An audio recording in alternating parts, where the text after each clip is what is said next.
الفتى بالقبول لاحظة النبي الرسول محمد صلى الله عليه وسلم. الفاتحة. أعوذ بالله من الشيطان الرجيم. بسم الله الرحمن الرحيم. الحمد لله رب العالمين الرحمن الرحيم مالك يوم الدين إياك نعبد وإياك نستعين اهدنا الصراط المستقيم صراط الذين أنعمت عليهم غير المغضوب عليهم ولا الضالين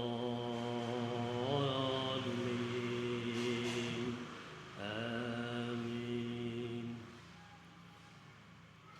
اللهم صل وسلم وبارك عليه وعلى آله.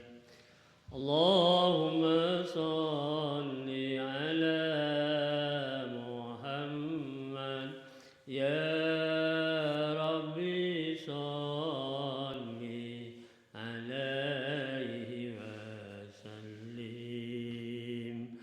اللهم صل على محمد يا ربي صل عليه وسلم.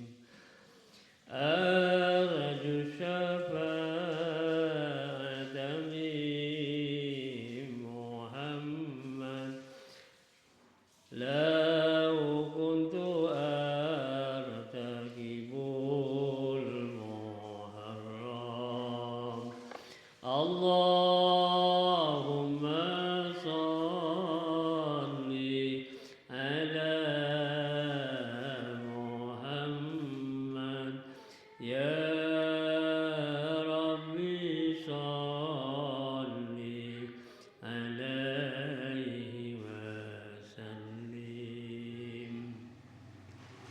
من جاء ملجأنا محمد يوم الهوان به تهشم. اللهم صل على محمد يا ربي صل عليه وسلم. والنور جاء به محمد والحق بين إن تكلم.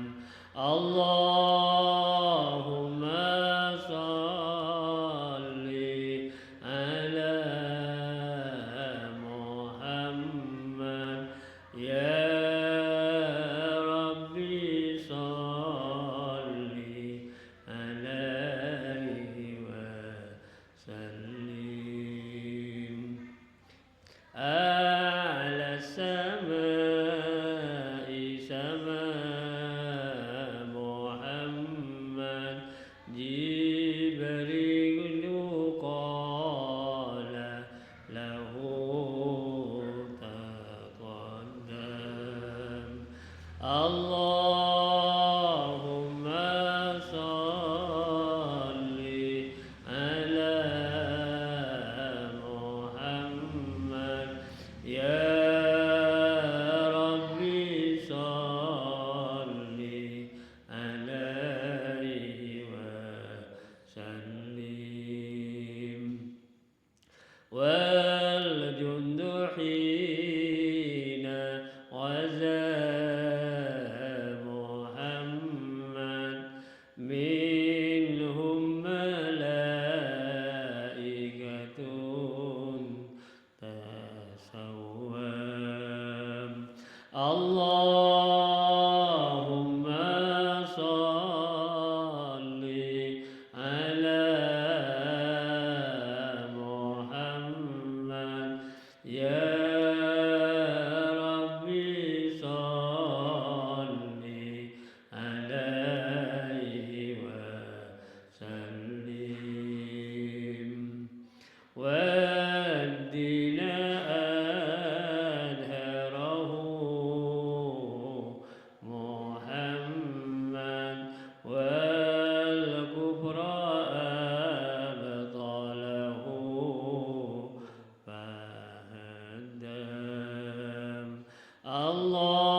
صلى الإله على محمد والآل كلهم وسلم. اللهم صل على محمد يا ربي صل عليه وسلم. وصلى الله على محمد وعلى صحبه وسلم. اللهم صل على محمد يا ربي صل عليه وسلم. اللهم صل وسلم وبارك عليه وعلى آله. الجنة ونعيمها سعد لمن يصلي ويسلم ويبارك عليه وعلى آله. أتر اللهم قبره الكريم بعرف شديد من صلاة وتسليم. اللهم صل وسلم وبارك عليه وعلى آله. Mudah-mudahan dengan bacaan salawat Nabi kita semua nanti mendapatkan syafaat dari Rasulullah SAW, dan mudah-mudahan kita besok di akhirat di hadapan Allah kita semua bisa berkumpul bersama Nabi Muhammad, para nabi-nabi yang lain, para siddiqin, para syuhada, para sholihin, para ulama. Akhirnya kita semua oleh Allah dimasukkan ke dalam surganya yang penuh dengan nikmat. Amin Allahumma amin. Hadirin hadirat yang saya muliakan, alhamdulillah pada malam ini kita bisa hadir di Langgar Hidayah Kauman untuk mengikuti pengajian rutin. Mudah-mudahan kita semua senantiasa mendapatkan tambahan rahmat dan nikmat dari Allah berupa ilmu pengetahuan agama yang dapat kita amalkan di dunia ini, dan hasilnya nanti kita terima di sisi Allah Subhanahu wa taala. Mudah-mudahan kita senantiasa menjadi hamba Allah yang istiqomah melaksanakan perintahnya dan menjauhi larangannya. Amin Allahumma amin. Bapak-bapak, ibu-ibu yang saya muliakan, pada malam ini saya akan membawakan satu judul, yaitu keberuntungan hamba Allah yang iman beragama Islam tentunya. Keberuntungannya dunia dan akhirat. Di sini saya akan membawakan firman Allah Subhanahu wa taala surah Al-Mu'minun ayat 1 sampai ayat 11 ini. 1 sampai 11. A'udzu billahi minasyaitonir rajim. Qad aflahal mu'minun alladzina hum fi salatihim khashi'un walladzina hum 'anil lagwi mu'ridun walladzina hum lizzakati fa'ilun walladzina hum li furujihim hafizun illa ala azwajihim aw ma malakat aymanuhum fa innahum ghairu malumin faman ibtagha wara'a dzalika fa ulaika humul adun walladzina hum li amanatihim wa ahdihim ra'un walladzina hum ala salawatihim yuhafizun ulaika humul warithun alladzina yarisunal firdausa hum fiha khalidun. Al-ayat. Shadaqallahul adzim. Alhamdulillah, ayat ini akan menerangkan keistimewaan dan keberuntungan hamba Allah yang iman, percaya kepada Allah, yang secara resmi itu percaya kepada kitab-kitab Allah, utusan-utusan Allah, malaikat-malaikat Allah, percaya kepada takdir, qada dan qadarnya Allah, percaya kepada hari akhir, terjadinya kiamat itu. Itu secara resmi, berarti itu sudah memenuhi rukun iman ya. Jadi hamba Allah yang percaya, dikatakan di sini qad aflahal mu'minun, sungguh beruntung orang-orang yang iman, yang percaya kepada Allah, percaya pada kitab-kitab Allah, percaya kepada utusan-utusan Allah, malaikat-malaikatnya, percaya kepada takdir dan qada Allah, dan percaya kepada hari kiamat. Itu beruntung.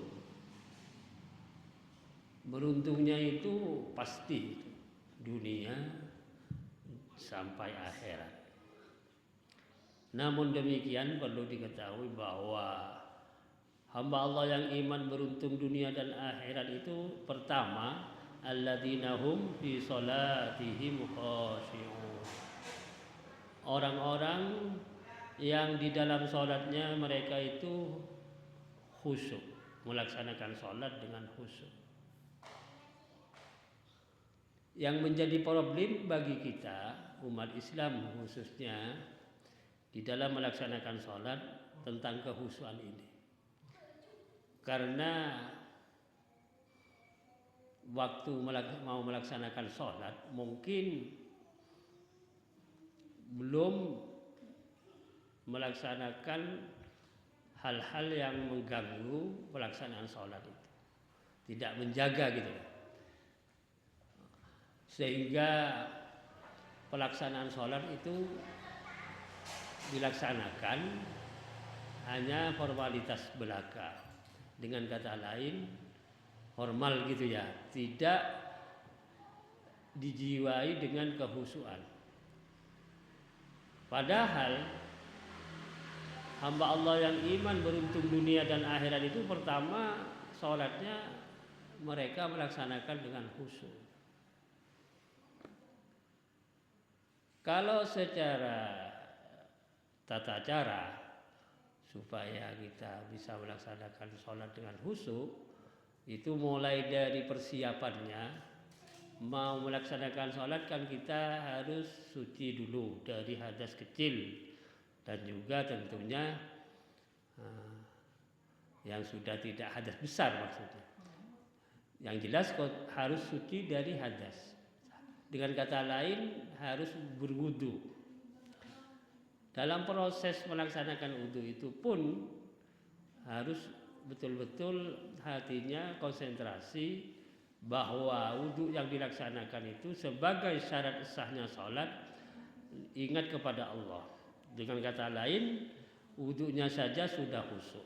Nanti berefek wudu itu kalau dilaksanakan dengan khusyuk, sholatnya insya Allah bisa melaksanakan kita dengan khusyuk. Di sini, adapun substansi dari pelaksanaan sholat yang khusyuk itu tentu harus mulai dari niat pertama takbiratul ihram sampai ngolak salam itu minimal kita merenungkan arti dari bacaan-bacaan yang kita laksanakan dalam sholat itu. Karena sholat itu kita harus tahu bahwa sholat itu terdiri dari 3 faktor itu. Pertama ya, namanya qauli itu ucapan ya. Yang kedua fi'li, tindakan. Yang ketiga qalbi, yaitu hati. Nah, ini yang berkaitan dengan kehusuan itu adalah perilakunya hati itu. Kalau kita memahami tentang sholat dari 3 faktor tadi, lalu kita bisa memenuhi ucapan itu mulai dari takbiratul ihram, Allahu Akbar. Seperti yang pernah saya sampaikan di awal-awal yang lalu, bahwa kewajiban yang harus diucapkan secara syariat itu ada 5. Pertama, Allahu Akbar. Kedua, membaca suratul Fatihah. Kalau kita membaca dari Bismillahirrahmanirrahim sampai waladhdallin, itu harus diucapkan, itu harus dilafadzkan, harus keluar suara dari mulut kita. Walaupun suara itu tidak harus keras, tapi cukup sekedar telinga kita sendiri yang sholat mendengar. Kemudian tasyahud atau tahiyat. Yang wajib itu tahiyat akhir itu ya. At-tahiyatul mubarakatus shalawatut thayyibatu lillah. Assalamu alayka ayyuhan nabiyyu wa rahmatullahi wa barakatuh. Assalamu alayna wa ala ibadillahis shalihin. Asyhadu an la ilaha illallah wa asyhadu anna Muhammadar Rasulullah. Ini tahiyat ya. Letaknya karena patokannya kewajiban sholat itu kalau kita tahu adalah 2 rakaat sholat subuh itu. Berarti tahiyatnya kan 1 kali, langsung tahiyat akhir itu, sholat subuh itu. Adapun sholat yang 3 rakaat dan 4 rakaat itu tahiyat awalnya itu sunnah. Namun sunnahnya itu ab'ad, lebih berat daripada kesunahan, sehingga dikatakan ab'ad itu. Jadi hampir wajib lah. Cuman tetap sunnah kalau yang tahiyat awal. Yang wajib ini tahiyat akhir sampai syahadataini tadi. Kemudian yang keempat adalah baca sholawat. Minimal Allahumma sholli ala Muhammad. Minimal itu. Tapi kalau orang yang sholat kita laksanakan biasanya sholawat Ibrahim itu. Ya. Itu wajib itu diucapkan. Yang kelima terakhir adalah ngolok salam pertama, minimal assalamualaikum. Ini mulut kita waktu sholat harus melafadzkan 5 macam bacaan itu. Ini yang faktor 1 qauli. Adapun bacaan yang lain itu statusnya sunnah. Tapi sunnahnya ada 2, ada sunnah ab'ad, ada sunnah hayat. Bapak-bapak, ibu-ibu yang berbahagia, ini faktor daripada pelaksanaan sholat tentang ucapan. Mulai takbiratul ihram, baca suratul Fatihah, yang kedua, yang ketiga tahiyat sampai syahadatain, yang keempat sholawat, yang kelima ngolok salam pertama. Ini wajib. Saya ulangi kembali, ini wajib dilafadzkan, disuarakan oleh mulut kita waktu sholat. Tapi tidak usah keras-keras, kecuali imam yang memang dihimbau untuk melaksanakan sholat dengan jahar. Kemudian yang kedua, sholat itu fi'li. Fi'li itu gerakan, tindakan. Contohnya seperti rukuk, ini gerakan. Sujud, duduk di antara 2 sujud. Iktidal, ini gerakan namanya. fi'li namanya.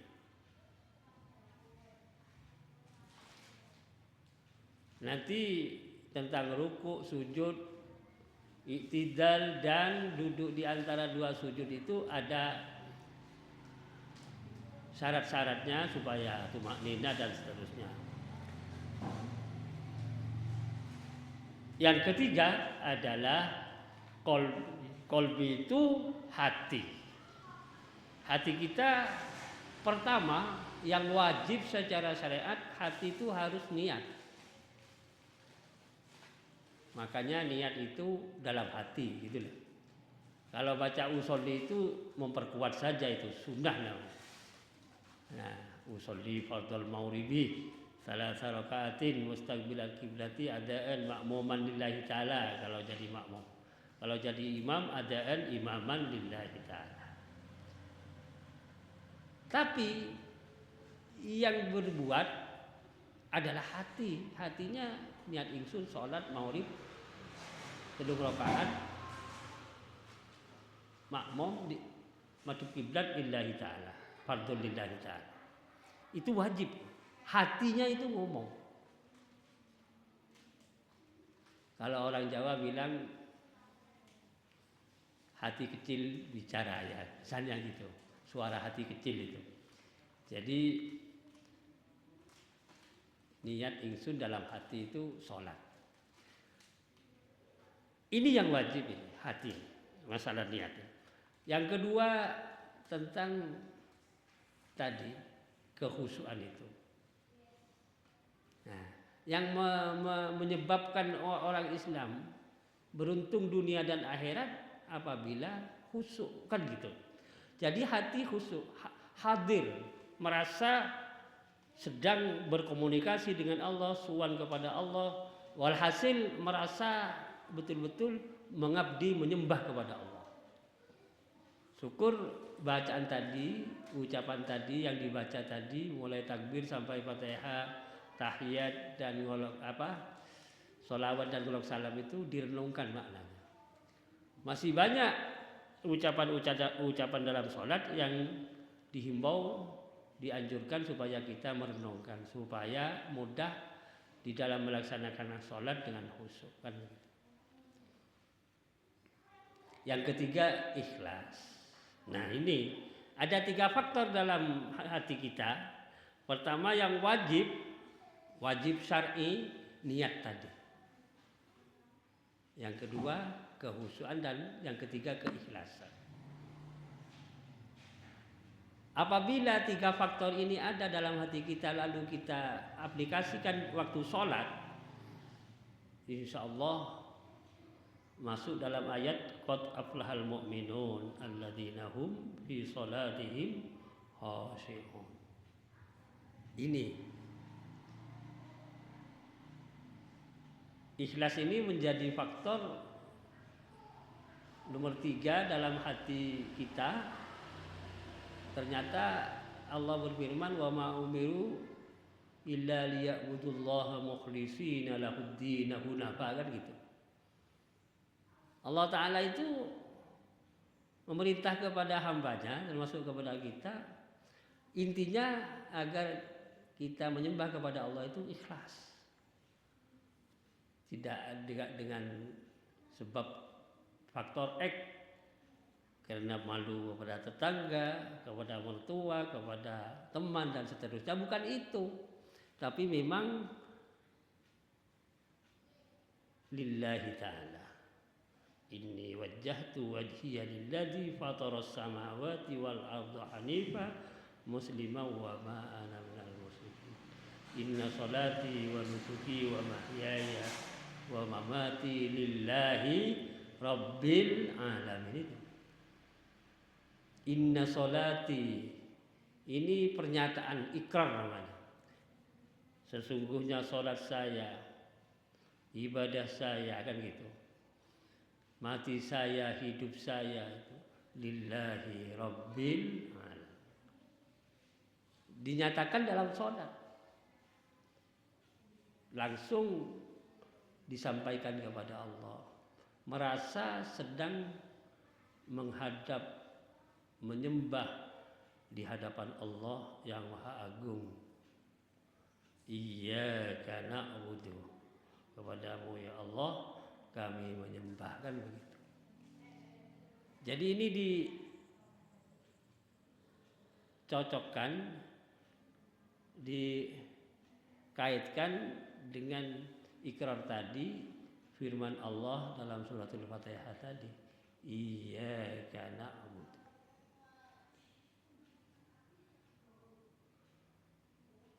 Tiga faktor dalam sholat terpenuhi, kemudian kita melaksanakan sholat dengan khusyuk.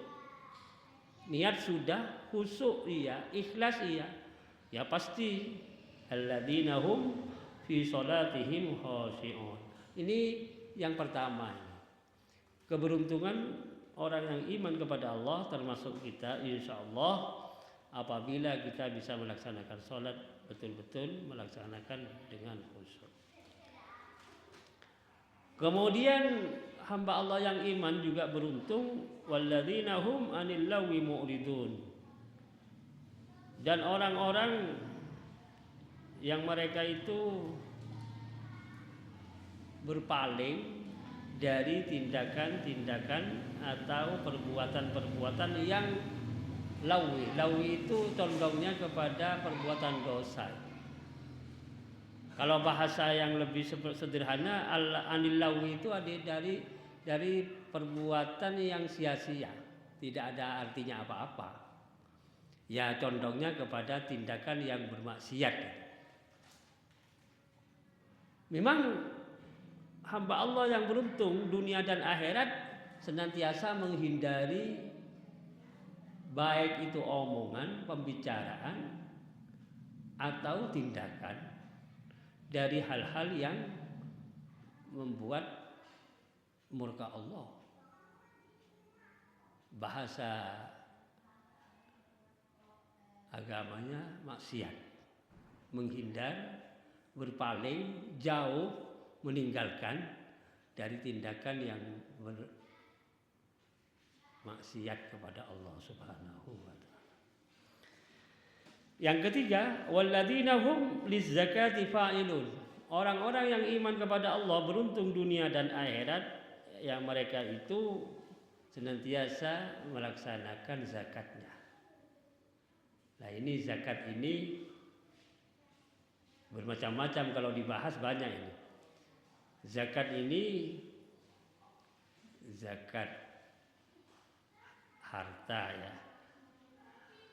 zakat ternak, macam-macam zakat itu ya. Zakat ya dagangan. Kalau akhir Ramadan itu zakatul fitri namanya, zakat pribadi kita masing-masing. Termasuk itu zakat fitrah, zakatul amwal, zakatul tijarah, zakatul zuru,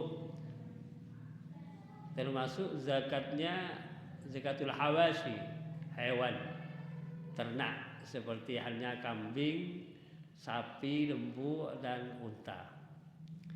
Ini nanti dibahas di lain waktu. Dia konsisten. Zakat itu kewajibannya dalam Islam hanya setahun sekali. Setiap tahun, misalnya dagang ya, dimulai Januari, nanti Desember bulan 12 biasanya pedagang itu mulai bulan 11 November sudah mulai hitung-hitung itu, direkap dagangan yang dijual itu atau yang beli barang lalu dijual. Gampangannya kalau di Kelewer itu pedagang-pedagang kain di Kelewer, batik dan seterusnya, setiap tahun itu bulan ke-11 dari mulai dagang Januari misalnya, bulan ke-11 mulai dihitung, nanti bulan 12 ketemu totalnya berapa harta dagangan itu. Yang di total itu modal dengan keberuntungan. Nah, pokoknya gerakannya, modal yang digerakkan itu di total, dievaluasi perjalanannya 1 tahun itu. Karena sekarang ini insya Allah pedagang-pedagang ya banyak juga yang sudah di atas nisab itu modalnya.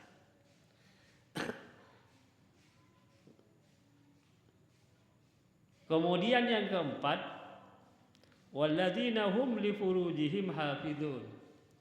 Orang yang iman kepada Allah pasti beruntung dunia dan akhirat apabila dia dan menjaga dan memelihara, menjaga kehormatannya.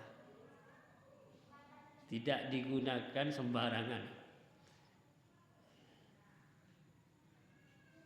Kemudian saya lanjutkan,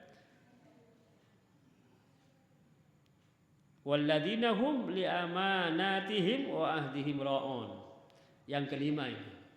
Dan orang yang iman kepada Allah beruntung dunia dan akhirat apabila mereka itu menjaga dan memelihara, bertanggung jawab tentang amanat. Amanat terutama dari Allah dan juga dari sesama. Dan juga transaksi janji di antara kedua belah pihak itu dijaga, tidak dihianati. Titipan Allah tidak dihianati, titipan sesama tidak dihianati, janji juga ditepati. Insya Allah apabila amanat dari kedua belah pihak ya, satu dari Allah, amanat dari Allah itu banyak yang kita terima amanat itu. Termasuk adanya badan kita ini amanat dari Allah. Bukan cuma harta, bukan cuma ilmu. Semua yang Allah berikan pada kita berupa titipan dari Allah. Harus dijaga baik-baik itu. Tidak dihianati, tidak disalahgunakan. Termasuk amanat dari sesama. Dititipi apa oleh teman itu harus dijaga. Jangan lalu kita melanggar aturan. Yang terakhir, walladzina hum ala sholawatihim yuhafizun. Hamba Allah yang iman pasti selamat dan beruntung dunia dan akhirat apabila mereka itu menjaga kewajiban sholatnya, terutama sholat fardu 5 waktu tadi. Ya, kalau mau dihitung zuhur, asar, maghrib, isya dan subuh. Ini betul-betul dijaga. Ini juga kalau dibahas panjang pembahasannya. Masing-masing ada 6 kriteria bagi orang yang iman kepada Allah pasti beruntung dunia dan akhirat. Masing-masing kriteria yang berkaitan dengan orang yang iman kepada Allah itu pembahasannya panjang-panjang.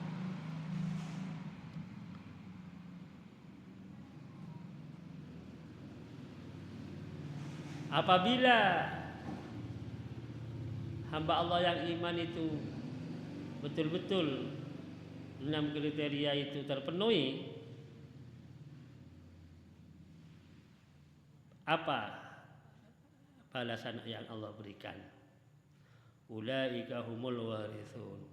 Mereka itulah orang-orang yang mewarisi, alladzina, mereka itu yarisunal firdausah, mewarisi surga firdaus. Hum fiha khalidun. Mereka itu di dalam surga firdaus kekal. Jadi akan dimasukkan oleh Allah Ta'ala ke dalam surga firdaus dan di sana nanti kekal. Semoga kita semua termasuk dalam ayat ini. Allahumma amin. Allahumma amin. Ya.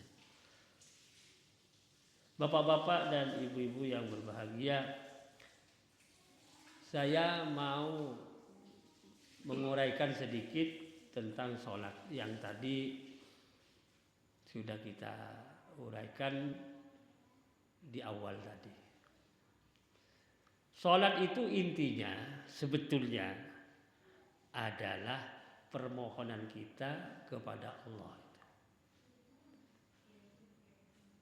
Pertama, kita menyatakan diri bahwa diri kita sedang menyembah kepada Allah. Iyyaka na'budu, kepadamu ya Allah kami menyembah. Wa iyyaka nasta'in, dan kepadamu kami mohon pertolongan. Nah, ini dua kalimat iyyaka na'budu wa iyyaka nasta'in ini harus urut itu. Konkretnya kita harus bertindak konsisten menyembah kepada Allah, hati kita menyembah kepada Allah, badan kita menyembah kepada Allah, ucapan kita menyembah kepada Allah, baru kita setelah itu mohon pertolongan. Jangan diwalik, menyembah tidak, tapi mohon pertolongan, kan repot kita. Tidak konsistennya ini kadang-kadang ya gagal kita. Ya memang gagal itu karena banyak yang cuman mau minta pertolongan, minta ke bantuan lah gampangannya.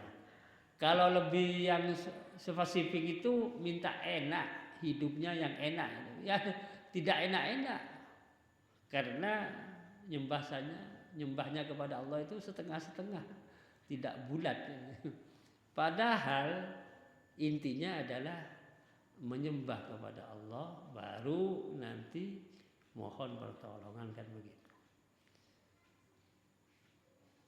Kalau dalam suratul Fatihah ini oleh Allah dilanjutkan ayatnya, begitu kita menyatakan menyembah kemudian mohon pertolongan, terus Allah memberi ayat ihdinas siratal mustaqim, tunjukkan kami ya Allah ke jalan yang benar.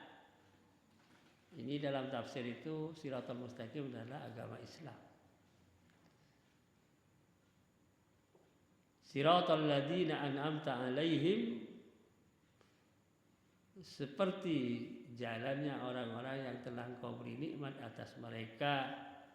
Ghairil maghdubi, bukan jalannya orang yang Kau murkai, waladhdallin, dan bukan jalannya orang yang sesat. Jadi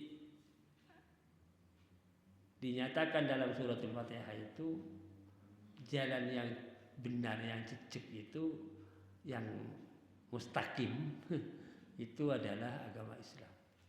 Sedangkan agama Islam itu pembahasannya kan panjang sekali.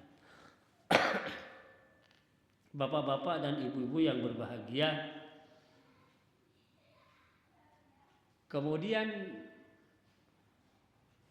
secara langsung kita mohon kepada Allah jalan yang benar itu seperti yang Allah berikan kepada hambanya yang mendapatkan nikmat. Karena hamba-hamba Allah yang sudah mendapat nikmat itu disebutkan oleh Allah dalam ayat yang lain, alladzina an'amallahu alaihim minan nabiyyina was-siddiqina wasyuhada'i was-sholihin. Orang-orang yang telah mendapat nikmat dari Allah Ta'ala adalah para nabi. Yang kita mohon kepada Allah jalan yang diberikan, sudah oleh Allah diberikan kepada para nabi itu. Kami mohon seperti itu. Dan gitu. Dan juga para siddiqin. Dan juga para syuhada, dan juga para sholihin. Yang memang kita mohon kepada Allah dalam suratul Fatihah itu jalan yang benar, itu jalan yang telah diberikan oleh Allah kepada para nabi, para siddiqin, para syuhada, para sholihin. Bukan jalannya orang lain. yang memang mereka itu tidak masuk di situ. Bahkan mereka itu dimurkai oleh Allah, bahkan mereka itu sesat. Jalannya sesat, tidak mengikuti aturan Allah. Yang jelas kalau bahasa yang simpel adalah agama Islam. Yang lebih sederhana kita fokuskan jalannya Allah berikan kepada para nabi dan para siddiqin, para syuhada, para sholihin adalah agama Islam itu. Ya sudah itu. Apa yang berkaitan dengan aturan yang diutarakan dalam agama kita, kalau itu perintahnya kita laksanakan, kalau itu larangannya kita tinggalkan, gitu saja. Ada hal-hal yang diantara perintah dan larangan, nah itu kondisional.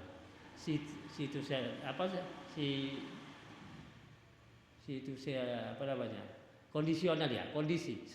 Setelah kita mengikuti, kalau kira-kira ada perintah yang kaitannya dengan perintah wajib, kita laksanakan. Ada perintah dari Allah, tapi ini statusnya dalam Islam sunnah. Kita tinggal mendorong diri kita, memberi motivasi pada teman kita, saudara kita bisa melaksanakan. Tapi karena ini statusnya tidak wajib, ya monggo kerso, kan begitu. Kemudian larangan Allah harus kita hindari, kan begitu. Kita hindari, kita tinggalkan. Karena larangan Allah itu ada dua, ada yang haram sama sekali kita tinggalkan, ada yang makruh statusnya. Oleh sebab itu kita di dalam menguraikan tentang apa yang diuraikan dalam agama itu, kita perluas wawasan, kita tahu mana yang wajib, mana yang sunnah, mana yang haram, mana yang makruh. Kemudian yang harus kita ada di antaranya, ya kondisional itu tadi, atau kita harus beradaptasi ya. Mungkin tidak masuk pada perintah Allah, tapi juga bukan larangan. Ini adaptasi kita. Bapak-bapak dan ibu-ibu yang berbahagia, hamba Allah yang iman, pertama, hamba Allah yang iman itu beruntung dunia dan akhirat melaksanakan sholat dengan khusyuk, kan gitu. Intinya di situ. Namun kehusyuan itu dalam fikih itu tidak masuk rukun ya. Ada juga satu kaul atau kil kalau bahasa itu menyatakan kehusyuan itu menjadi rukun. Kalau kehusyuan dalam sholat menjadi rukun itu berat. Begitu hamba Allah sholat tidak khusyuk batal, karena termasuk rukun, kan begitu. Tapi yang mu'tabarah, yang masyhur, kehusyuan itu tidak termasuk rukun sholat. Akhirnya menjadi dorongan sangat kuat, kehusyuan itu tidak masuk kewajiban secara fundamental dalam pelaksanaan sholat, namun menjadi intisari pelaksanaan sholat itu bisa diterima oleh Allah karena dilaksanakan dengan penuh kehusyuan. Ya, memang perlu kita ketahui, kita berusaha di dalam melaksanakan ibadah khususnya sholat itu bukan cuma sekedar kita sholat begitu saja, tapi memang sholat itu diterima oleh Allah.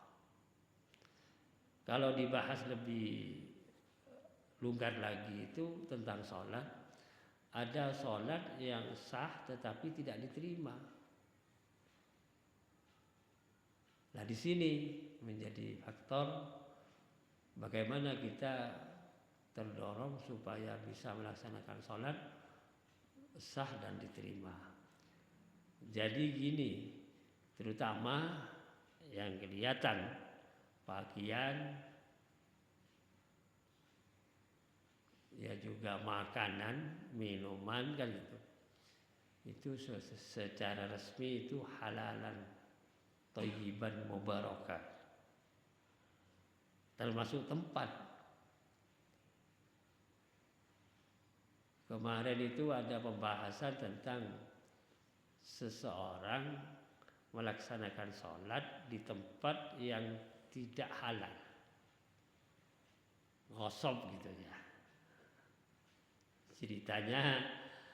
Ceritanya orang itu sholat di masjid yang masjid itu tidak mendapat izin dari setempat, akhirnya dia gosop,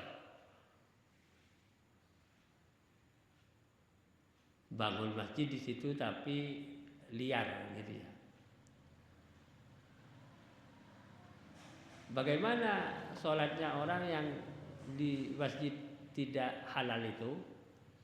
Sah, tapi tidak diterima sholatnya, kan begitu. Yang menyangkut kepada individu mungkin pakaiannya tidak halal, hasil mencuri misalnya, tapi tidak ada najisnya, sah sholatnya tapi tidak diterima. Jadi semua pakaian, tempat, badannya harus suci, bersih, jauh dari hal-hal yang haram. Makanya substansi dari syarat melaksanakan sholat bisa sah itu kalau sudah suci dari hadas. Ya termasuk suci dari najis ya. Bapak-bapak dan ibu-ibu yang berbahagia, ini juga yang harus dihindari oleh semua kaum muslimin muslimat, mukminin mukminat di dalam melaksanakan ibadah sholat, supaya pelaksanaan sholat itu bisa sempurna, sah dan diterima oleh Allah, karena memang dilaksanakan dengan kekhusyuan. Kecuali sudah niat terpenuhi, khusyuknya, ikhlasnya. Sebetulnya bahasanya kan sederhana, niat, khusyuk, ikhlas, gampang lah. Cuman prakteknya kan tidak sesuai dengan bahasanya yang sederhana itu. Untuk khusyuk sulit kan gitu ya. Ulama itu menyarankan kepada kita kalau mau sholat, kecuali sudah terpenuhi semua sarana dan prasarana sholat, tapi kalau mau sholat ada bacaan untuk menangkal setan dan iblis mengganggu kita sholat. Jadi paling tidak membaca An-Nas, surah Qul a'udzu birabbin nas kan gitu. Ini dalam kitab Bidayatul Hidayah itu. Kitab Bidayatul Hidayah itu menyarankan kepada kita sebagai hamba Allah yang mau sholat, sudah siap untuk melaksanakan sholat, posisi kita sudah ke kiblat gitu, berdiri, terus baca Qul a'udzu birabbin nas malikin nas sampai selesai, baru kita niat, kan gitu, takbir dan seterusnya. Nah, surah An-Nas itu intinya menangkal setan iblis yang mau menggoda kita sholat. Tapi ini kan tidak semua kita itu melaksanakan karena mungkin merasa biasa-biasa saja.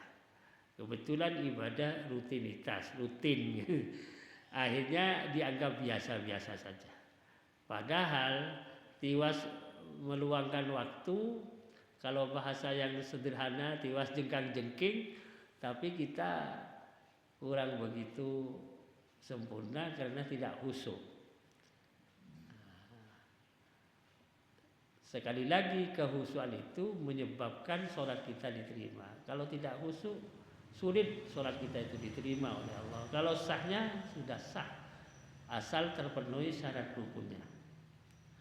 Makanya menjadi nas di sini firman Allah, tetapi ini kalam khobariyah. Kalam khobariyah itu Allah menyatakan qad aflahal mu'minun alladzina hum fi sholatihim khashi'un. Allah kasih tahu bahwa orang-orang yang iman kepada Allah pasti fijawelo-welo dunia dan akhirat, tetapi mereka melaksanakan sholat mereka dengan khusyuk. Inilah yang bisa saya sampaikan bapak-bapak dan ibu-ibu, kurang lebihnya mohon maaf ya.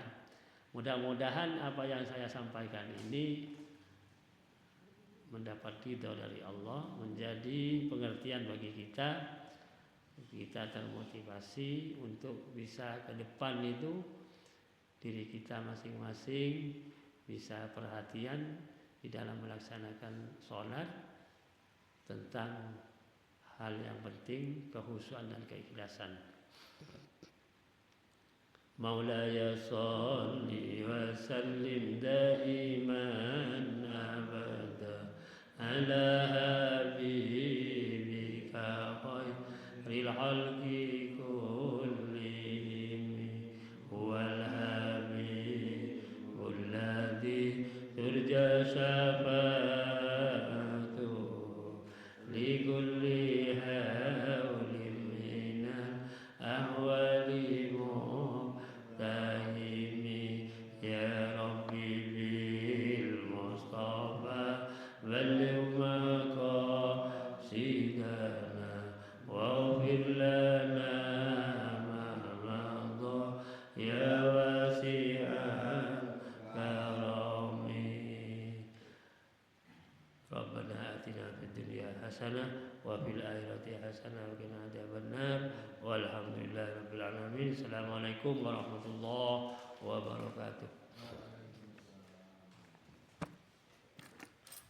Ya Allah. Ya Allah, Pak Buddha.